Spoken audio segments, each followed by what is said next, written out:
So the first one is called Anger, and it's the poem that I wrote the day after my father passed away with COVID-induced delirium about 3 years ago.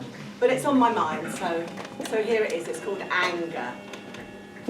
If I met COVID face to face, I'd smack it in the mouth.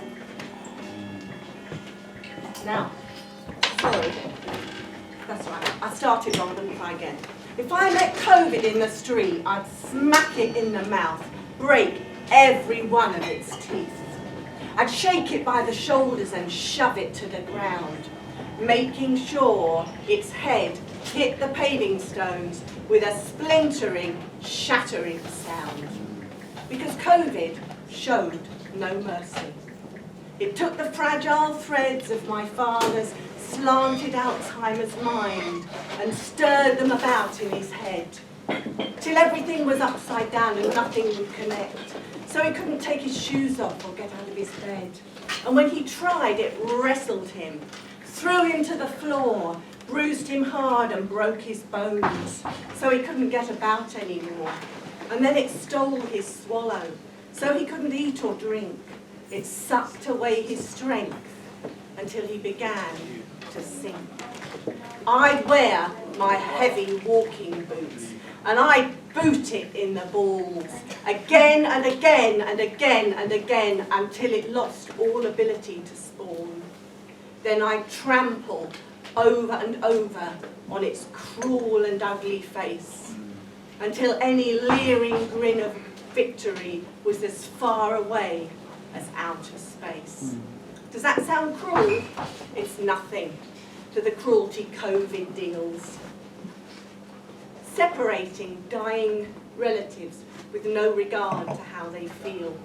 Writing us a story that's full of grieving tears when my last hug of my father's lifeless body was the first time I touched him for a year.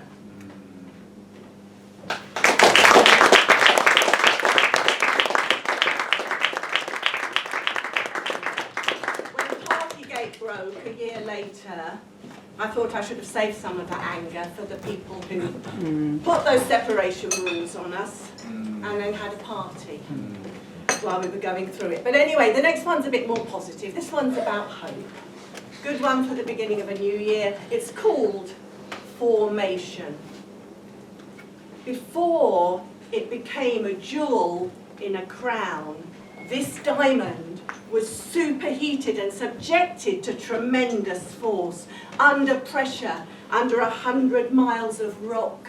And if the heat was like the heat of the sun, and the pressure was the weight of the whole world, then the time taken was so very slow and long. The years a number followed by many zeros. And before this diamond could reflect the light, it was ejected convulsively in molten streams of lava, pouring out from a volcano, cooled and solidified, waiting for the pickaxe and the dynamite, the cutting and the shaping. And this, I think, is how hope is formed. Because if not, what is this unyielding, solid speck I cannot let go of in the darkness, heat and heaviness? Under repeated tonnages, that travels with me in the rush of boiling lava, the hardening and then the mining in the sharpness of cutting and the artistry of setting. This diamond that I know will sparkle when its weighty treasure catches the light.